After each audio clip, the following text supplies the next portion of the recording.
Yeah, so my name's Gabriel Rodriguez. I'm from Tulare, California, in the Central Valley. I've got 4 years of experience teaching fifth grade, and then I have 2 years of experience teaching RTI, which stands for Response to Intervention, which was working with behaviorally and academically at risk students. And then in the upcoming year, I'll be going back to elementary school doing a fourth, fifth grade combo class. Perfect. And how did you get in the field of education? So as long as I can remember, I've always wanted to be an educator. I remember as early as second grade, I had a teacher, and he was real hands on with the class. A lot of hands on activities, just very um, great with creating relationships with students and things like that. And I think just like that male role model, we talk a lot about as guys, like the importance of a male role Yeah. model in the classroom. And I think that's what he was for me at the time. And so, from a young age, I'm like, oh, like maybe I'd want to be a teacher, And so I kind of just had those conversations with my parents and with family members around me. And, before I knew, I'm going to college for a bachelor's degree in liberal studies and pursuing that. So I've known for a very, very long time. Wow. That's awesome. Can we talk about that male role model thing? How Yeah. how important is that to have a male role model? Oh man, I mean, just with my limited experience, I still consider myself a relatively young teacher. I have a lot to learn. There's so much more that I'm growing in, but just in that short time of teaching, I've come to find that a lot of these students, specifically your young boys, these boys really need a strong male figure. Whether that's because their father isn't around or their father's super busy with work, they really look to us to for answers and for instruction, to be an example for them. And I think that our jobs as educators is to kind of rewire what society tells them that young boys should be like. I mean, for example, if I could just jump a little bit ahead to working with high schoolers. High schoolers, especially the role I was given, you get kids that want to start swinging fists because someone looked at you a funny way, right? And we got to talk Yeah. to them and say, hey, if I'm walking on the street and John over here gives me a funny look, I'm not going to start mugging him or start swinging at him. Like, Hmm. that's how the real world works, right? And so just teaching these young boys how to control their emotions and things like that, it's a huge need. It's a huge need to be a role model for them. Yeah, I mean, I definitely feel the same way. I feel like growing up, I related more to my dad, I would say. Um, what he, I don't know what it is. I just related more to my dad, and I can remember most of the teachers that had the biggest impact on me were male. Mm. Um, and they gave me guidance, and I don't know what it is. I had a father, and he was present, but like I can remember the park director. His name is Santi.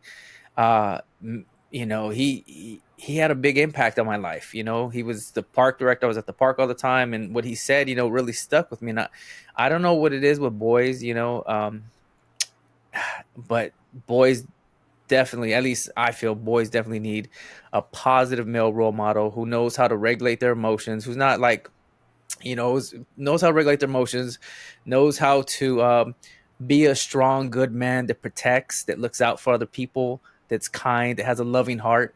Right. Um, I feel like that's what they need to see, because I don't know if they're seeing so much of that, especially on social media. Like if you're on the phone, your kids are on the phone all the time. You see some of these, the male role models on the phone. I mean, I don't know. It's it's a lot of negative stuff. A lot of negative stuff, especially for high school students, middle school students. It's rough. Right, right. And Yeah. if we go back to what I had mentioned earlier, just kind of, I don't know if you'd agree or not, but just, whether you're talking about, social media and phones, but just really rewiring what society is telling these boys or these young men that they need to be. I love that you talked about like the emotions, regulating emotions and things like that, because um, I would argue that society tells boys that they're not supposed to be in touch with their emotions, that they're not supposed to be sensitive to certain matters and things like that. And I would argue that that's it's the complete opposite. We need to be teaching these kids that when you're angry, like feel that anger, but there's ways to go about it. When you're sad, like feel that sadness.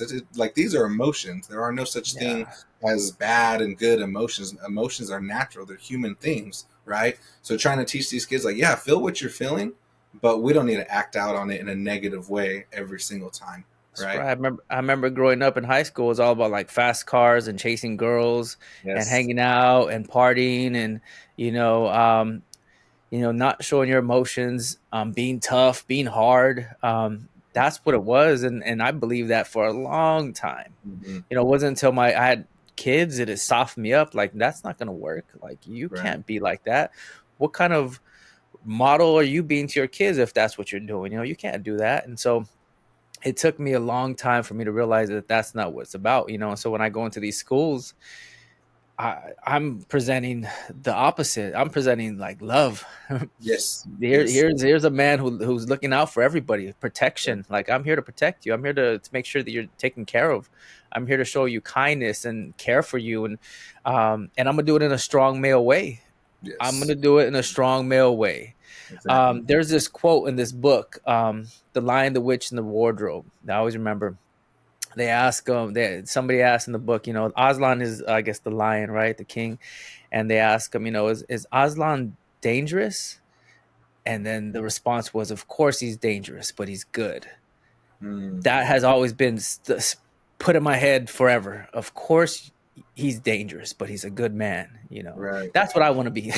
Yeah. Of course Yeah. he's Yeah. dangerous. Oh, you don't want to mess, but he's good. His heart is good. He's a loving guy. So that's what I go for when I'm in these schools. Right now I'm assistant principal, but when I was a teacher in the classroom, that's what I was going for. So Right. No, and yeah, I love that. I think you can see that from teachers, just the ones that want to love on these kids, because that's what's needed nowadays. And I truly believe that it takes a village, and you as an assistant principal, you get to kind of teach that to your teachers, and remind them the importance of, like, hey, it's not just you in the classroom, it's you in the classroom plus administration plus at home, and it truly takes a village. It really does. yeah. So let's go back to you right here. You started as a fifth grade teacher, Yes. correct? How was that? How was starting as a fifth grade teacher? Because that's not the easiest grade to teach. Fifth grade out the gate. Yeah, no. So, and honestly, I'll tell you too. I mean, I'm sure every first year experience is hectic, but I had a rough first year for sure. It was like coming home every day and just going to sleep. Like I was exhausted. Like I had a Yeah. cardiac clap. Yeah, I had a couple of parents that gave me a run for my money as well. It was tough. Mm, It really was. Um, but you know what? At the time, my mentor teacher had actually talked about, creating like I actually have a shoe box, but he had said, like, create like some type of box, some type of something that you can put little cards, little notes, little gifts, and keep that as your why box, so that the yeah. days that it gets tough, you go back and you go look at those notes that those students had given to you, or you look at like those positive evals that your administrators wrote for you, and you remember, like, hey, you're gonna be all right. But no, yeah, that fifth grade is not a easy grade at all. And for No. me to do it the first 4 years, I learned a lot. I had a lot of growing to do, but man, I loved it. It's a sweet medium between kids that are independent enough to work, by themselves on the things that matter. They're not, needing me to tie their shoes like you would in kindergarten or whatever. And they still have a love for learning, and they Mhm. still have, that sense of wanting to be respectful to you. And so Yeah. that's what, if you guys give me that respect, and, you guys are still interested in learning, I'm going to do my part to make sure that, this classroom is a place of respect, and that I'm, pouring into these lessons so that it can be interactive and engaging. But if you guys can meet me part way, we'll make it work. And so I Yeah. absolutely loved it. But yeah, it definitely came with its challenges. Yeah. You mentioned the box with remember your why. Yeah. Yeah.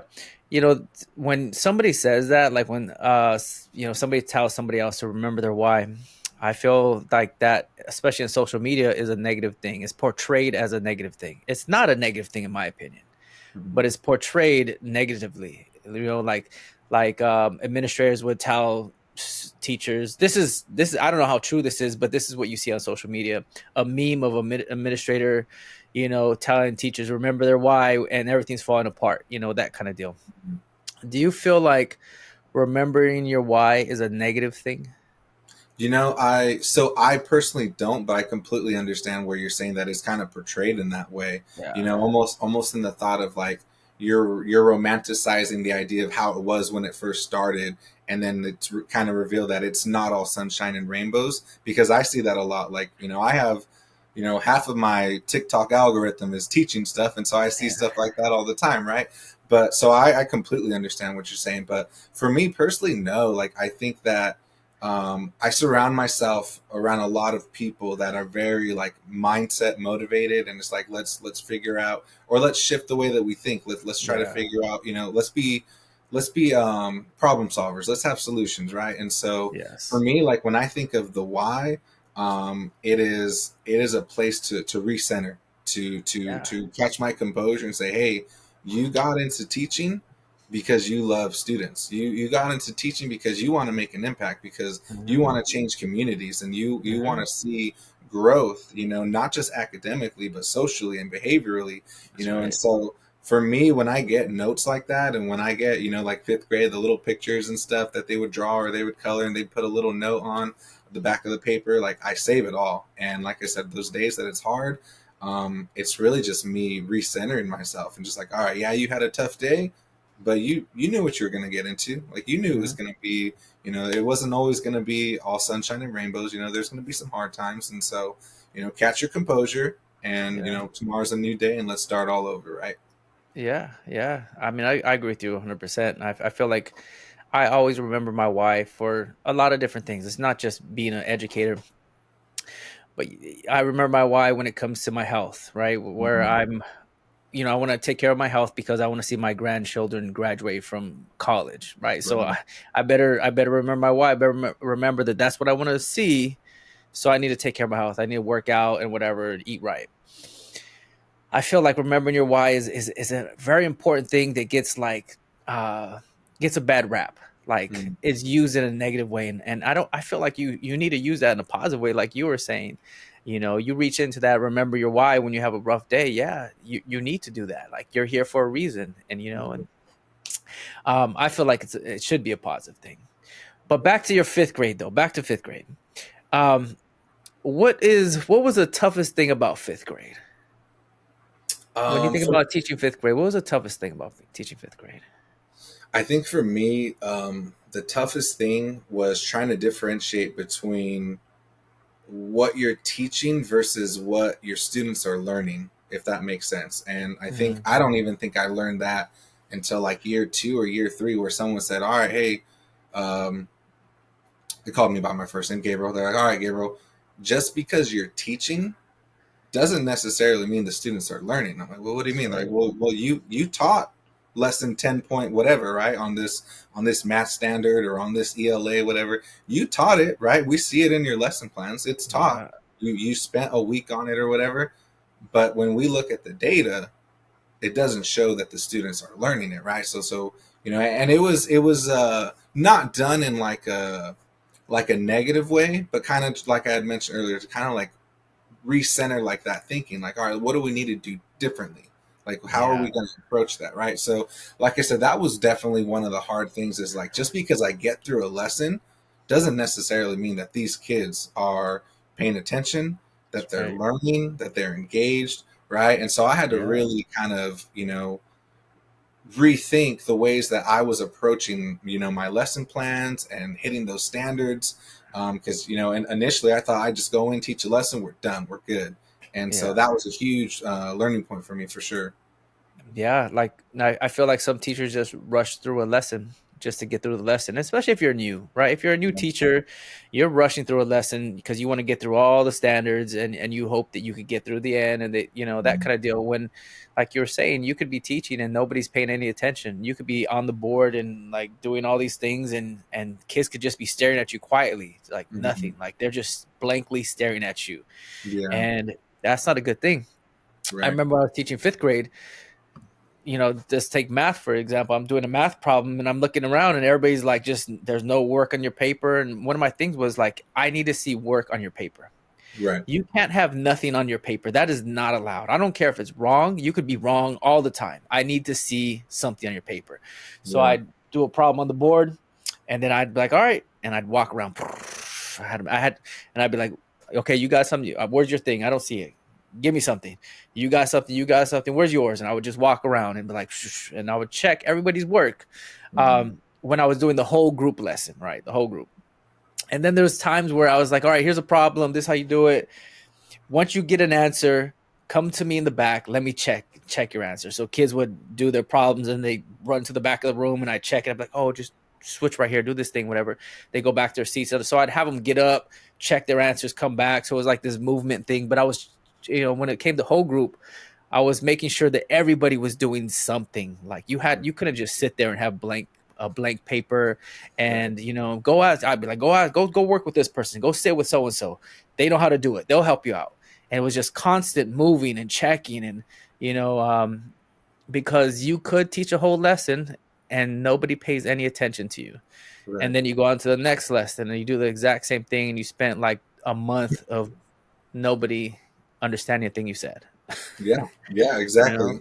And like you had mentioned earlier too, especially as a new teacher, you're wanting to get through the lessons. You're trying to keep up with your partner teachers who have been there, right? yes, For yeah, their veteran teachers and pressure, things like that. So yeah, there's a lot of pressure. pressure. And then just to kind of go back on what you recently said, I just I remembered a couple things, but once those kids figure out like, oh, like I can get by with either the bare minimum or like you mentioned not showing any work at all, then Hmm. they start to realize like, oh, come, whether it's math or come ELA, whatever lesson it is, I can kind of check out. And now here comes the disciplinary issues because now Hmm. they're talking with their buddies or they're, passing notes or they're doing whatever. And so you're over here trying to teach a lesson and now you're needing to manage the behavior because they figured out like, oh, okay, I can get away with this because, he's not checking on me or whatever. Yeah, Right? So, that classroom management, of course, I would argue that most teachers, when they first start, it's a wake up call because it was for me too. Because I had a lot of disciplinary issues those first couple of years. yeah. It was to me. I would when I was in the classroom my first few years, I was like, man, I didn't learn how to do any of this. I Yeah, didn't know about classroom management. Like they didn't teach me how to really, manage the classroom. I don't know nothing about classroom management. All I know is I have kids and I know how to, interact with my kids and how I treat my kids. I'm gonna have to take that information and use it in the classroom. I'm gonna take the information I got from my parents raising me, and I'm just gonna do the exact same thing. That's what right, I did. right. But you don't get that information. That whole classroom management thing is a missing piece, or you get a fraction of it, I guess, in student teaching or in but when you get in the classroom, it's not the same thing. Mm-mm. It is not the same thing. And it could, without the proper classroom management, without having classroom rules, procedures, behavior expectations, academic expectations, your whole year could just tank. And it could Yeah, be early on. It could be the first month of school, and you're trying to catch up. You're trying to, get together, and you can't. It's right, gone. It's right. happened to me. I've lost classes. I've taught for 18 years, and it's happened to me where, man, I messed up at the beginning of the year, and now I can't get back on track. I cannot get back on track. It's happened to me. Right. So And so would you say that, because this is what I hear, so would you say that it really starts on that initial part of the school year when you first start of just establishing, hey, these are our norms and routines. These are yes, my expectations. This is how you come into the classroom. This is my homework policy. And just really just like drilling that into them so that there are no, yeah, surprises for the kids because they need those routines just as much as we do. So we have to instill that into them. Would you agree with that? absolutely, absolutely. What are your expectations? You're going to start a new school year, and you're going to teach. You said a fourth, fifth grade combo, right? Correct. What are your you have academic expectations, behavior expectations, classroom procedures? What are some of them so this the listeners could get an idea? Yeah, so for some of those expectations, of course, yeah, I'm huge on respect, right?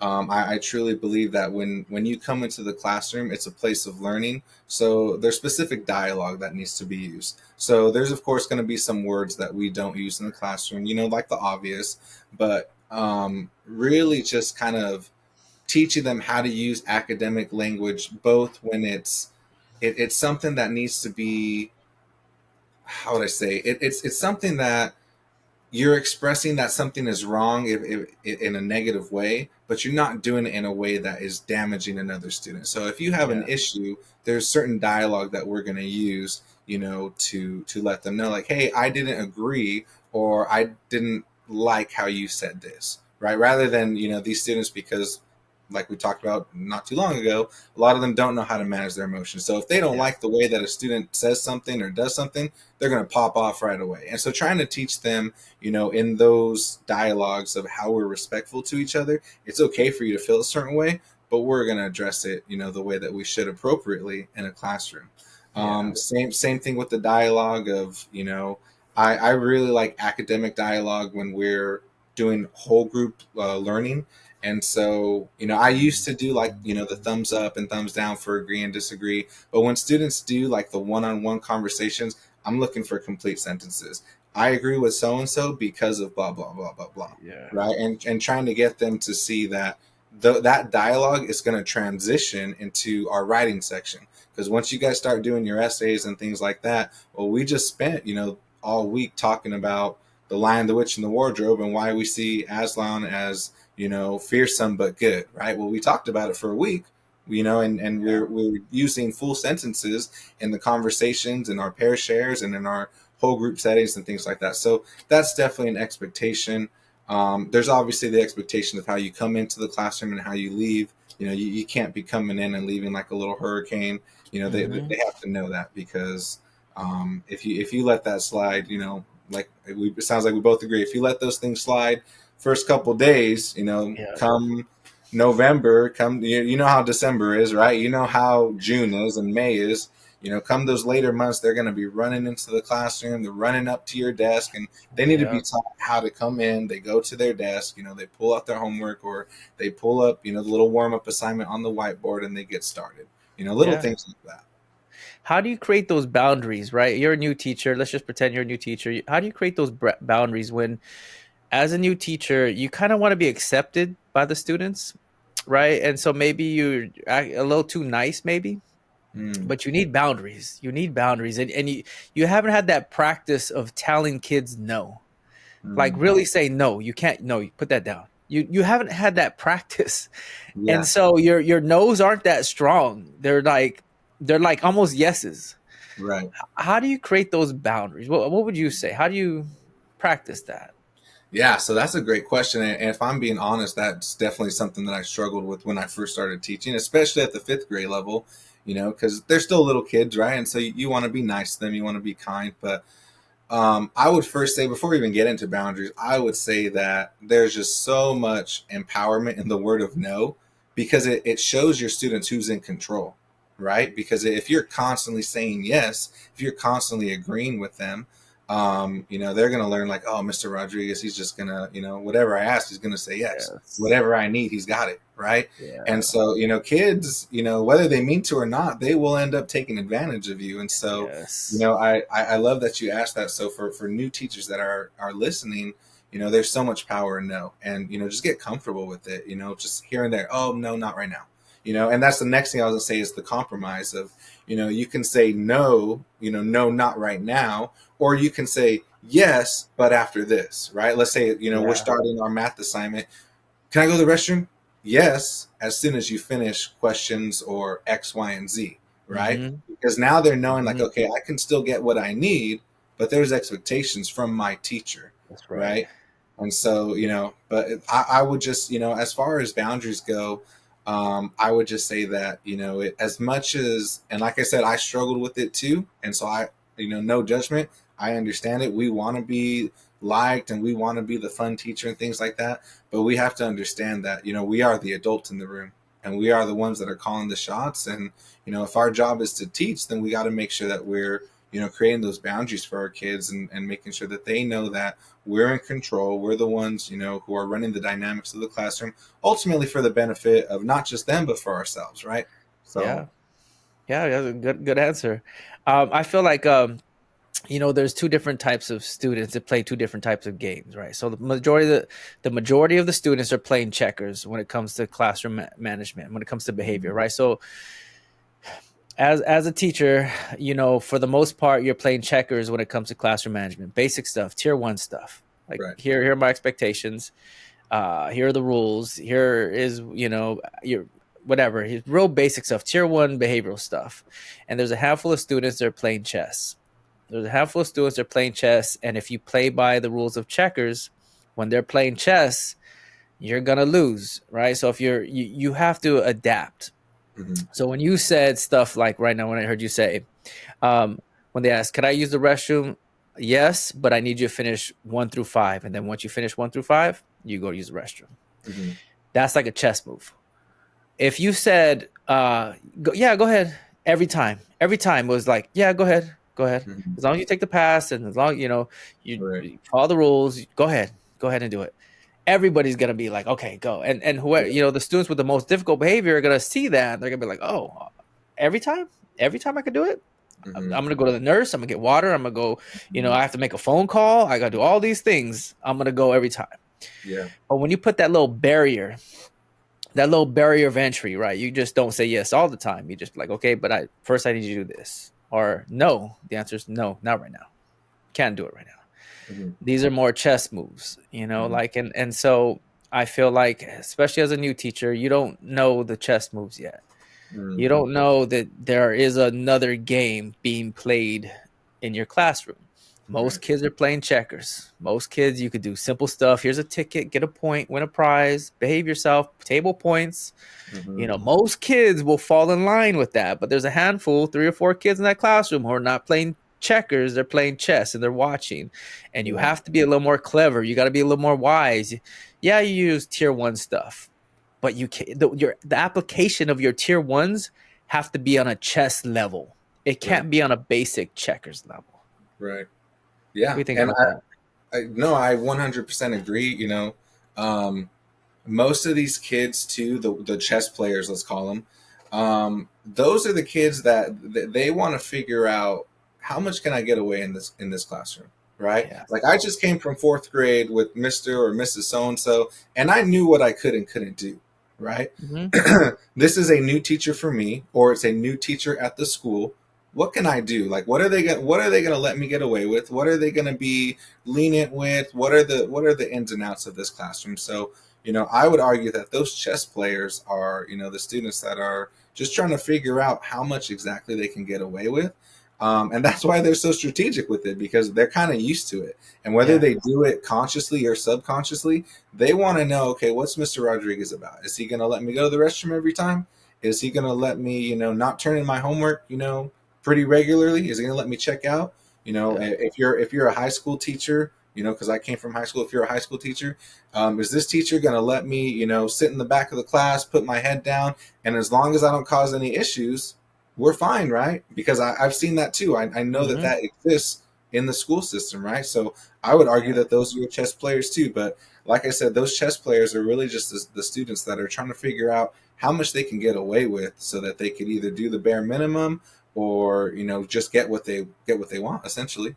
Yeah. And you they're playing chess, and I feel like as a new teacher, I've been saying this a lot. The first month of school, you really got to hold tight to your classroom procedures and your behavior expectations tight. Yeah. You really got to keep it tight, and you should just observe. You keep it tight, and you're observing the chess players. Who are the chess players here? Who are the kids that I need to really, okay, here's a chess player, we're playing chess. I'm playing Hmm. chess with these 2 kids right here. And for these kids right here, checkers, play checkers. It's fine. And you have to hold tight that first month. That first month, you're just holding tight, Yeah. and you can't let up. You can't let Right. up, because I've seen so many. I was a dean. I've seen so many classrooms fall apart the first month of school, and then they're catching up all year long, and that's a problem. And Hmm. you were RTI in high school, Correct. right? Could you explain that just a little bit? Or what was your exact role in high school? RTI. Yeah. So So response to intervention, right? And yes, go ahead. so Yeah. it stood for response to intervention. It was a brand new position at the high school district that they were just implementing, and the goal was essentially to reach those bottom tier students that were overlooked. Essentially, kind of like the example I just gave. The students that put their heads down in the back of the seat, and some teachers would say, oh, that's fine, that's just Michael over there, he's not going to bother me, he's going to get an F, but he's not going to bother me, he's not going to bother students, so it's not a problem to me, Yeah. right? And so we were trying to find students that had D's and F's, and really just trying to put them in a small group setting, and just work with them academically. And so as we did that, we found that a lot of students with D's and F's, I'm sure, you could assume, you could guess, you could see it. If they have D's and F's, chances are there's some type of behavioral issue. There's some type of issue at home. There's some type of, emotional need that's not being met. And Hmm. so, we came to find out real quickly that, it's not just the academics. We're trying to address as much of it as possible. These kids need, to be checked up on a little bit more regularly than Yeah. our other students. And that's okay because, in the education system, it should be about equity, right? Yeah. It's not a cookie cutter size fits all for these students. Student A might need something completely different from student B, and that's okay. But Hmm. yes, in that role, the goal was to essentially eliminate as many D's and F's as possible, and we saw that happen pretty successfully. Just in, like I said, putting them in small groups, giving them, the teacher. I had two aides that worked with me as well, which was great. Our It's cap good. size was at 20 students, so 20 students, three adults. It was perfect. We're helping them academically, and we were just celebrating every single win. Mr. That's, Rodriguez, I got that D up to a C. That is yeah. awesome. Way to Yeah. go. How do we keep it at a C? Or how do we get it even better? Or where do we work at now? Let's shoot for your English class now, right? Can we do that? And so just, a lot of these kids hadn't had, like a true advocate for them. They hadn't had Hmm. a real cheerleader in their corner. And, that's what we were told. The assistant superintendent, when he hired all of us and he had this huge meeting with, all the aides, all the deans, all the counselors that were going to essentially take on this role, he said to the teachers, he's like, your guys' biggest thing is to be an advocate. You guys need to advocate for these kids. Like everything Yeah. that they need, you have it. Every answer that they for a question that they need, you have to find it. And if you can't find it, you need to get it. If they're having issues with the teacher, you need to be that liaison and talk with them about, hey, so and so missed school because whatever. Do you think you can extend the assignment? Things like that. And so I truly love doing that. I truly loved being an advocate for those kids because a lot of these students don't know how to advocate for themselves. And one thing that I would do personally is when I would help them write that email, I would show them like, okay, like, the next time that you need to reach out to your teacher, I'm going to, step away and kind of let you do that. I'm going to show you how we do it the first couple times, but, now you're going to learn how to advocate for yourself. So Yeah. that was what we did. So you went I guess you went from class to class. Is that what you did, or did you have your own classroom where they came into you? I had my own classroom. So the way it worked was we So it's called it like a a home. lective, a homeroom. Yes, actually, yeah, we'll call it an elective. That's actually the Okay. best way to look at it. So Yeah. it was a non-credit elective class, and the students were placed in what was called a homework lab. And now this Mhm. class was really, really big. Had a handful of aides and a teacher in there to kind of keep an eye on them. And the idea was that it was like a study hall, but the class was so big that there wasn't a whole lot of work getting done. So that's where the RTI idea came in, where they thought, well, what if we create an RTI period where we cap it at 20 and we really try to get, like I said, those bottom percent kids that are really in need of help. And so then from that big class, we pulled, 20 kids for 8 different periods because at our school we were doing 4 periods a day. So we had Mhm. 8 classes of RTI. And so, we're working with them every single day. And the idea was that it was fluid. So as their grades raised, we could send them back to homework lab, pull more kids. So just in Okay. the last school year, I don't have the exact numbers on me, but I want to say we served a little over 350 students in just the last Nice. school year. The first year was around the same. I'd say a little bit less, but it was in the 300s. So, we're definitely doing our job in trying to catch as many kids as possible. But one of the great things that I would say is that we were realizing a lot of those kids enjoyed being in RTI, and not just at Yeah. my site, but at the other two high schools that adopted it as well. They got their grades up, and they're like, "Sir, do I have to leave? Like, can I not just stay?" And for me, I was like, you can stay as long as you want until I have a wait list from counseling, until I'm told that you got to go.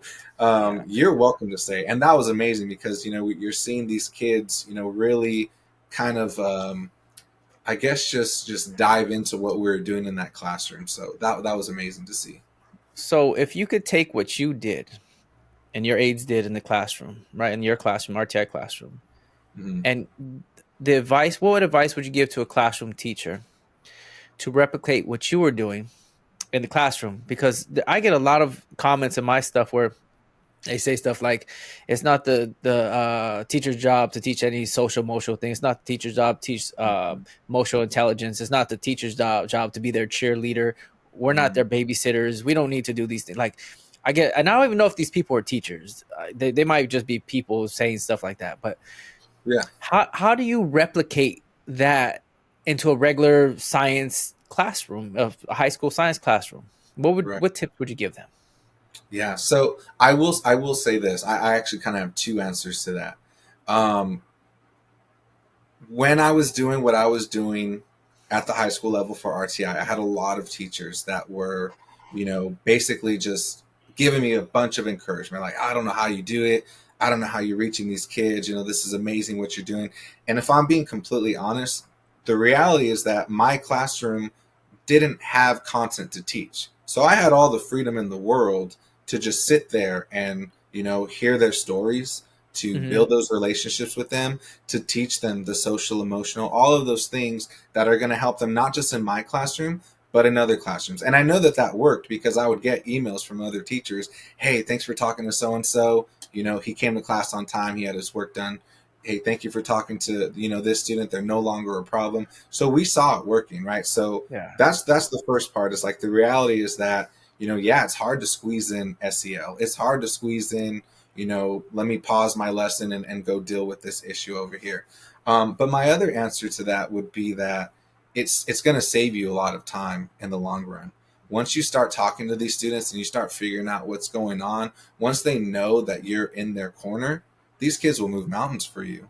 Once That's these right. kids know that you are an advocate for them, and you guys have the same goal. It may not look exactly the same, but they're trying to do well in class just the same way you want them to, right? Yeah. And so once they know, like, man, like Mr. Rodriguez or whoever it is, they want what's best for me. Like I said earlier, they will move mountains for you. They will go above and beyond, and they will reach every single expectation that you make for them. If you think that they're capable of greatness, they will do that. And so, just going back to answer that, the second part of the answer to that question would be when you invest more time, trying to help them through, the little things, the SEL, and whether you want to call it the babysitting or whatever, it's going to save you time because once you've established that relationship, now they're coming to you and they're better students, they're better kids, they're better people because of it, and they're going to try and meet your expectations the way that they think that you want it to be met. Yeah, let's go back to that chessboard analogy I was talking about, right? Yeah. So you got these students who are playing chess, and what you're talking about, and this is what I believe, when this is on a whole different level as well. This is where you take that chessboard and you look at those students who are playing chess, and you're like, I don't care about this damn board. You knock over Hmm. the pieces, like I don't care about this. Hmm. I care about your success, really. Like Right. really, I don't really care about anything else but your success. I care for your safety. I want you to feel loved in my classroom. I want you to feel like, we're here to make you be the best person you possibly could be in this classroom. So like, screw this board, really. Like, screw the games we're playing. I don't care. Like, what do you? I want you to be successful. So, Hmm. and that's a whole different level. That is a Right. whole different level. That's not playing any games. That's just being straightforward. Like, I don't. I just want. I want you to be successful. That's it. Hmm. That's the bottom line. Right. And and so like when I try to help I try to help like as many people as possible to create an environment like that where you could speak like that to a kid with difficult behavior, somebody that's giving you a hard time. And Yeah. the only way you could speak to somebody like that is if you had a relationship with that person. You have Right. to build a relationship with somebody. You Yeah. can't just out the gate say something like that because it's gonna mean nothing. Like what are you talking? The kid will be like, "What do you mean? You don't care. Like you haven't showed me you cared. You haven't invested anything into me. You haven't talked to me all semester. What are you talking about? You want the best for me." Right. So it's that investment. it's that investment of, that building that relationship, building that respectful, supportive, positive relationship with the student. Just building that relationship so that you can say something like that and it's meaningful to the student, and the student knows that you care. You keep talking about how, like, if they, they you had their back. Your students knew that you supported them. That's so huge. Right. Like, if a student, a high school student, is like, man, Mister supports me. I know Mister will take care of me. I would say stuff like this in my classroom, where I'll say stuff to my kids, but like, for 180 days, I'm your biggest cheerleader. I got your back for 180 days. You're in my classroom for 180 days. I'm gonna support you. You're in this classroom, and I got your back for everything. Like, if somebody talks to you funny, if somebody in the staff outside, one of the playground supervisors, comes at you, tell me so I can kind of figure it out. If you feel like that, even the principal is talking to you a certain way, tell me so I can talk to the principal about it. Because I'm gonna be your biggest supporter. Right. That goes along, and then you actually do it. Like, if Hmm. a kid came to you and said, hey, Mr. The staff outside called me this name, and you go out there and be like, hey, like, what, tell me what happened. You just actually support your student. Yeah. That goes a long way. So I would do stuff like that when I was a classroom teacher. Yeah. And I that's, yeah, we think about relationships. How important are relationships? Man, so I first off, I love, just you sharing all that, and it reminds me of a funny conversation with some of my high schoolers last year where they're like, yeah, I hate when teachers say, in the classroom, like, we're a big family. We're not a family. I don't like so and so doesn't like me, and this and that. And I had used that analogy before. And so I was like, wait a second. And I told him, I was like, I've said that, I've told you guys, when we're in here, we're supposed to act like a family. We're supposed to be respectful. And they're, oh, no, no, not you, mister. Like, Different. It's different. it's different. Right. And so, I really just want to kind of emphasize the importance of, if you're going to say, I'm going to be your biggest supporter, if you're going to say, like, we're going to be a family and stuff like that, kind of like you said, follow through with that. If you're going to Mhm. say that you are going to create this classroom dynamic where everyone is respectful and everyone, is kind and loving to each other, you have to make sure that you instill that on them, because That's if you right. don't, now you're just one of those other teachers where it's like, nah, every teacher says this. Every first week of school, the teachers are super excited and welcome to the family of fifth grade, welcome to Yep. the family of whatever, whatever, but if you don't follow through, then it means nothing to them, and, they're going to remember that. So, you just reminded me of that. But ultimately, those relationships are huge. I can't emphasize it enough. I've gone as far as showing up to sporting events, to plays, to award ceremonies, things like that. I Mhm. always tell my students, if you're going to invite me somewhere, I will do everything in my power to be there. And of Yeah. course, there was a couple of times where I couldn't go, to like a quinceañera or to other things because I had other prior events going on. But I tell my students, like, hey, like, I will go to the events that you guys invite me to. And if it's something like obviously quinceañera is a one-time thing, but if it's like a sporting event and I can't make it that day, I will make it to the next one. I'm Yeah. going to show up for you guys, and I'm going to be, now I'm not just your biggest cheerleader in the classroom. I'm your biggest cheerleader, in the stadium or in the stands or, wherever it is. And so, just going back to that, the relationships are huge. And, Yeah. once they know that their teacher is there for them, not just in the academics, but holistically, Mhm. like I said, they're just they're so amazed by that, because a lot of these kids don't have that. A lot of these kids don't have someone that is willing to go the extra mile for them. And so when we can do that for them, it means the world to them. It really does. Yeah. What do you say to somebody who says that we, as educators, as teachers, we shouldn't go the extra mile? We should just teach the curriculum, and Mm, it's the parents' job to teach them all the other stuff. And if they come unequipped, it's not my job to teach that. mm. I mean, that's that's tough. I will say this before I even answer this. I will say that, I've always told myself that I never wanted to be, a 9 to 5 teacher. I never want to be someone that just does my hours and is And done. clock out. I Yeah. Yeah, that's just, that's not me. And you know what? I will say, if anyone's listening, they're like, man, this guy doesn't know what he's talking about. He's young and this and that. I am young and I don't have kids, so it is easier, right? Yeah, It's easier for me to do those things. I can go to the sporting events and to the award ceremonies and things like that. yeah, But to say that it's not our responsibility, I don't know. That's hard for a person like me to really wrap my head around, because kind of like you mentioned earlier, for those 180 days, to me, I am, these kids. I'm trying to be these kids' biggest supporters. Yeah, yeah, I know you got two parents at home, or yeah, I know you live with grandma and grandma loves you and you takes care of you and you're in good hands. But I'm just trying to be an extension of that. I'm just yeah, trying to be, like I said earlier, where it takes a village. I'm just trying to be a member of that village that helps you get to where you need to be. Whether that's graduating from, middle school, graduating from high school, getting good grades at, the fifth grade, fourth grade level, whatever that is, like to me, that's my job.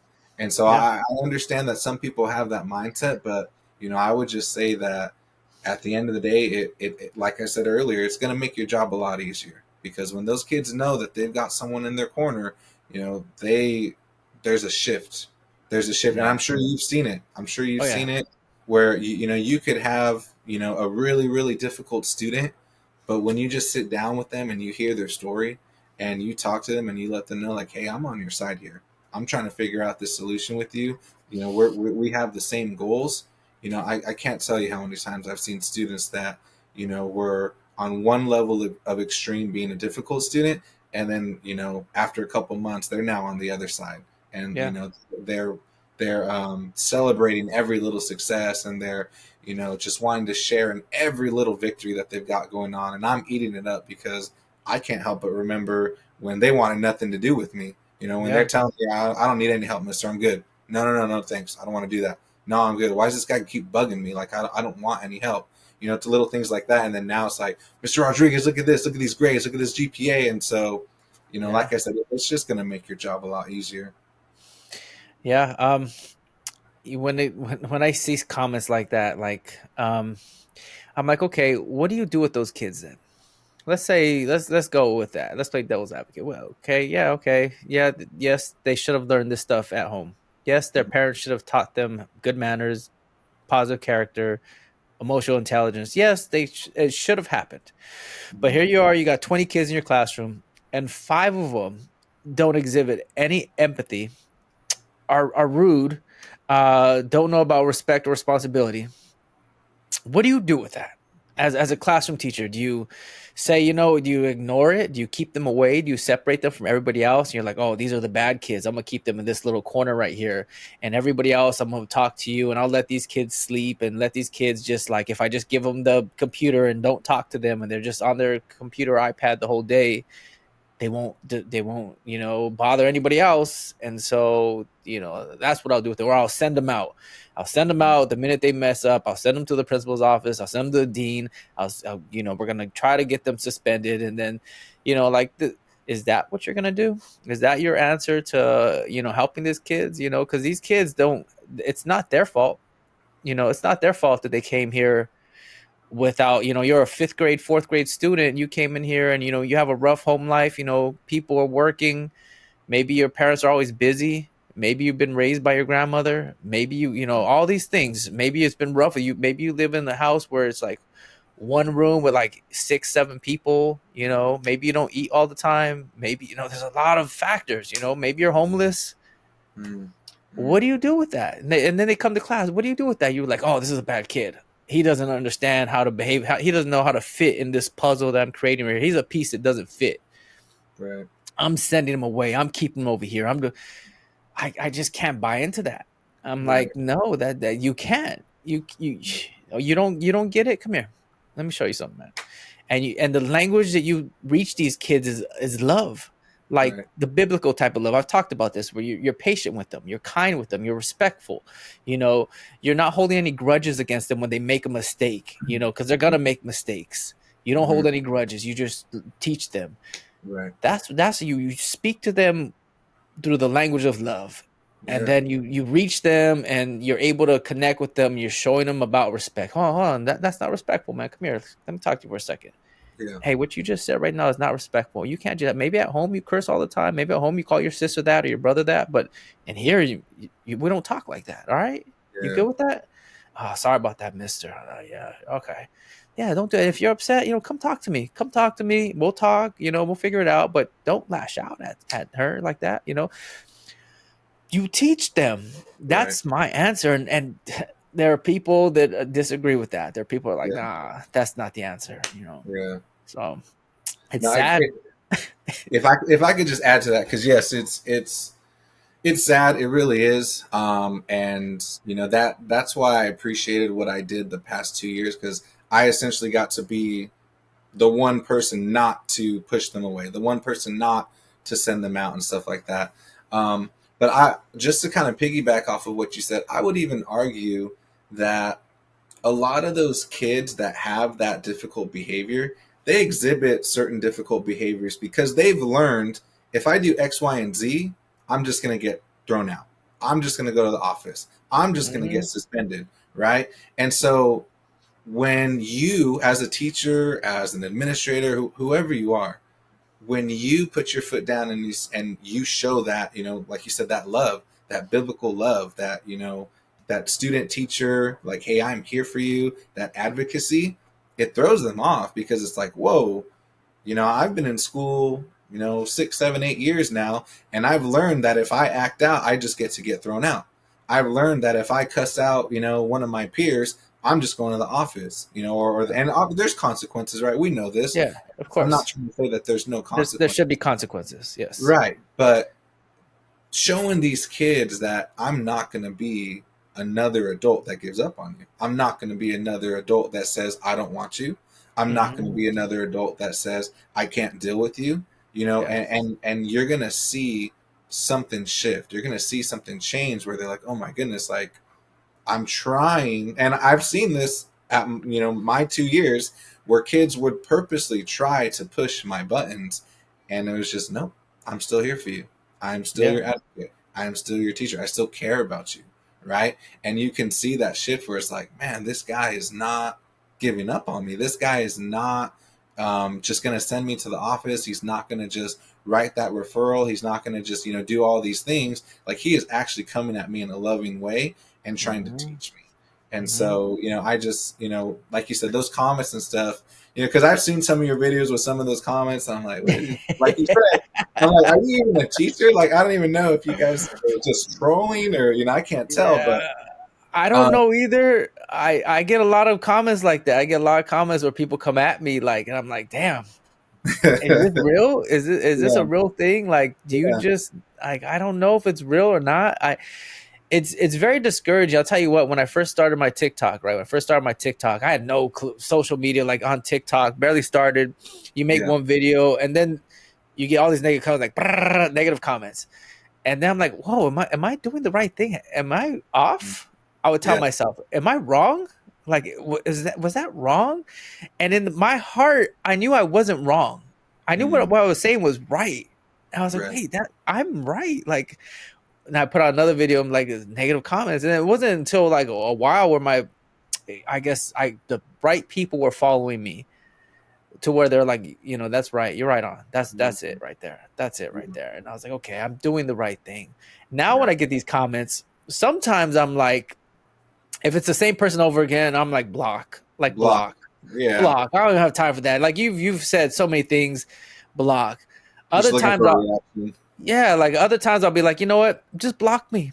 Block me. If you don't want to ever see my stuff, block me. yeah, Like I'll tell them that in my comments, like block me. I don't care. yeah, I'm here for these people, teachers, educators, all educators who want to work, who want to learn about classroom management in a different way. mm, Because I don't teach, I'm not teaching classroom management, I think, in the traditional way of what most people will say. I feel I don't. My perspective is just like a little different. mm, Um, and I feel like that's why I get a lot of pushback from, in the comments, like, oh, no, that's not right. It's yeah, crazy. yeah. Yeah. But I mean, even just going off what you said with like the it's a little non traditional. I would I would agree that it's non traditional, and I think that your approach to classroom management, it sounds very similar to mine, where it's all about the relationships. And you know what? Just because it's not traditional, I don't think that makes it wrong, because I think Right. that us as a society, we're growing and we're changing. I mean, think about social media. Like, these kids. it's not, to me, it's not true connection, but these kids are connected on every single social media platform. They, Hmm. it's you're getting likes, you're getting comments, you're getting, favorites or whatever, right? You got all these followers, or you're following, and so there's that sense of connection, right? And so it's not exactly the same thing, but that's what they're looking for. They're looking for a connection with their teacher. And I'm not saying, add every student on social media and stuff like that, but what I am saying is that, they want some type of connection with you. They just don't know how to format that as a child. And so us Yeah. as the adults, we come in and, that's where we show them the advocacy, and, that we're there to be in their corner. And, like I said, that's where you see the shift. But, going back to the traditional and not traditional thing, um, I would say that, as education progresses, it is going to be more of what you and I are doing now, where it is like, hey, relationships first, because once Hmm. you establish that relationship, these kids will, do the academic work. They're going to want to, learn from you. They're going to want to listen to you. They're going to want to Yeah. meet your expectations. So, eventually it will be more of a traditional thing, say, 10, 20 years from now, who knows? Yeah. I got a question for you. Yeah. Um, I get what the school's about to start. School's about to start for a bunch of new teachers, right? New teachers are going to come out. They're going to start school. How do you not? I feel like when it comes to them being friends, right? This is going to be a big issue right here, where they're trying to be friends with their students. Mm. What kind of relationship when we talk about relationships, right? Building relationships with students. What kind of relationship are you talking about when it comes to building a relationship? Are you talking about this friend relationship where you're friends like with people outside of work or something like that? Or what kind of relationship are you talking about? Yeah. So, and that is, you know, that's definitely something that I think a lot of teachers, new and veteran teachers, try to figure out, throughout the entirety of their career. Um, do you know the author Wormelli? He's a very no. So What he, book? What book does he have? What book? What's the name of the book? you know what I read was an article, and it was Okay. specifically on that because I was having a conversation with a coworker. But I was just going to quote Wormelli, and he said something about um, teachers can be friendly, But but not we can't be friends. friends, right? Yeah. And there's a distinction there, right? So when you think of like friendliness, you think of kindness, you think of support, you think of Hmm. advocacy, you think of, uplifting people, Hmm. right?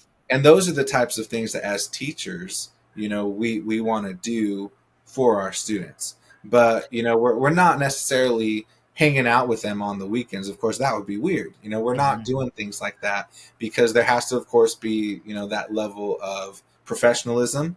And at the end of the day, I think in the same article, he talks about how at the end of the day, students don't want an adult friend. They want a mentor. True. They want a teacher. They want True. someone that's going to show them this is how I act, this is how I behave, this is how I get my stuff done in school, right? And so, I would just say for the new teachers specifically, I would say I promise you these kids don't want an adult friend. That's right. It might seem that way, because you're positive and you're great and this and that, but we have to make the distinction of friendliness versus friendship. And so, at the end of the day, what the kids need is our mentorship. They need our guidance. They need our support. They need us to be the adult. We're not trying to downplay and meet these kids as little miniature versions of themselves. That's not what they want. Yeah, you can joke around, use their lingo and things like that in the classroom. Kids get a kick out of things like that. But, we're not trying to dress like them. We're not trying to do all those things, that are just, we're not trying to be miniature or not miniature, but we're not trying to be like adult version students of them, right? Yeah. We want to be the adults. We want to be the teachers. And then, we'll let them be the students. But, they just want mentorship, really. And so It's you got to good. be really careful with that. That's good. I like that answer. So when we come to the end of the podcast right here, I always ask my guests, what are some tips, 2 or 3 tips that you could think of to any future educators listening to this podcast? Mm. Okay. Well, I mean, the first one's obvious. We touched on it so much, but I think just if you have the heart for it and you can commit to it, I would definitely say focus on those relationships with your students. Your students truly, truly, truly will thank you for it, and I think you'll thank yourself for it because, as I mentioned earlier, it takes a village to raise these kids, and when they first come in, you don't know what their home life is like. We don't know if both parents are involved or if they're being raised by an aunt or a grandparent. So, those relationships are huge. If you can go the extra mile and you can, go to extracurricular activities, do it. But if not, just get to know your students because that's going to help. Number two, something else we kind of talked about is understand that it's okay to practice equity in the classroom. Not every single student needs the same exact thing. Some students need a couple extra reminders. Some students need to be a little bit more stern. I love the chess and checkers analogy. Think of it like that. Observe your kids, get to know them. What does student A need? What does student B need? How can I meet those needs for them? And try to make it as equal as possible, but understand that I'm doing it in an equitable way. Yeah. So I would definitely just Perfect. those two thoughts. Perfect. Well, Gabriel, thank you so much for being on the podcast. For only teaching, what, 7 years? Is this 7 years? This will be my seventh year, yes. This will be your seventh year. You got a lot of wisdom in you, man. A lot of wisdom.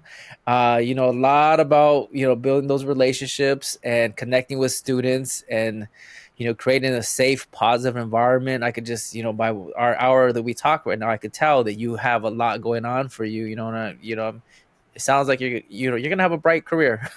You have a bright career. You got a good head on your shoulders. So thank you so much for sharing your wisdom on the podcast. I greatly appreciate that. I truly appreciate that encouragement, and thank you for having me. It was wonderful to be here.